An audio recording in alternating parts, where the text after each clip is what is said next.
you were part of the product training, Yolandi talked about different types of cleaning, and so I'm going to talk about the 3 different types that you can clean something. I'm going to use water as an example. So I have 3 different cups of water here, and I'm going to use it as a little bit of analogy. There's chemical cleaning, there's thermal cleaning, and there's mechanical cleaning. So all 3 of these water cups used to have cryptosporidium in it. Is anybody familiar with that?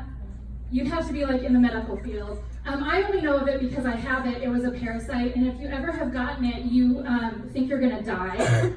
I think I lost 15 pounds in like 30 days. And the worst part was I couldn't drink coffee or wine because I was so sick for 30 days. So I eventually got over it. And so it's a pretty dangerous type of parasite to get. What is it?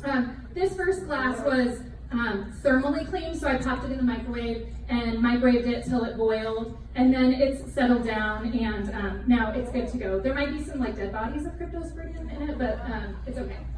This one was mechanically cleaned, or sorry, chemically cleaned, and so we put a little chlorine in there and some fluoride and some other chemicals, toxic chemicals. But it did kill the parasite, so it's good to go. Again, there might be some dead bodies in there, but that's okay. They're dead. So this one was mechanically cleaned, and so we put it through a filtration process that completely removed all of the cryptosporidium. And so it's, in my opinion, the only one that's truly clean, and that's mechanical cleaning. So which glass of water would you want to drink?